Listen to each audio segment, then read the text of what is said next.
Ayaka didn't say anything after hearing about what likely happened to the officials, thinking, I guess it makes sense, considering the top officials would have been in the cities, which were hit the hardest.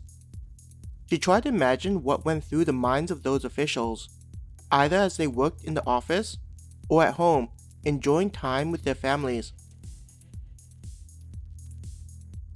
Her eyes, naturally, drifted to look out her window, seeing numerous screens with the text being displayed. Curious about what was being conveyed, Ayaka pressed the button to let the window roll down. Welcome to Star and Moon's emergency shelter, designed to protect you from any dangers. The same voice heard when they entered came through the speakers somewhere in the tunnel. As a forward-thinking company, we've designed these shelters to be used if there are any natural disasters where the citizens of this nation need a place to stay. All throughout the land of the sun, shelters like the one you're inside of are strategically placed. Listening to the words being spoken, Ayaka then turned to look at Tanaka. It's crazy thinking that there are more places like this set up throughout our country. Tanaka immediately nodded, looking as though she were both concentrating on driving and listening to the words from the woman on the monitor. As you have noticed, we at Star and Moon are concerned with the safety of the resident inside of the underground city. This means that you'll be scanned before entry. The entrance will automatically close. Though the noise may be loud, please do not worry. The woman on the screen explained in a compassionate tone. We've just driven over a kilometer, Tanaka said.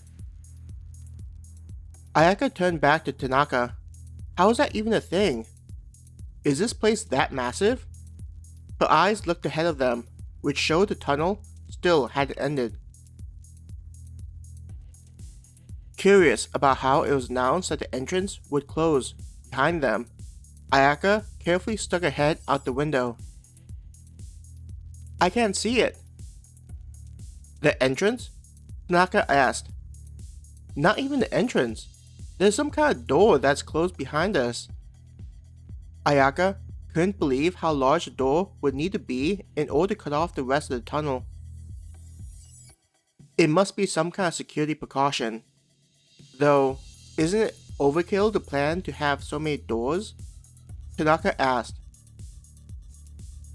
Pulling her head back inside, Ayaka asked, but wouldn't it make sense, considering the monsters that are outside?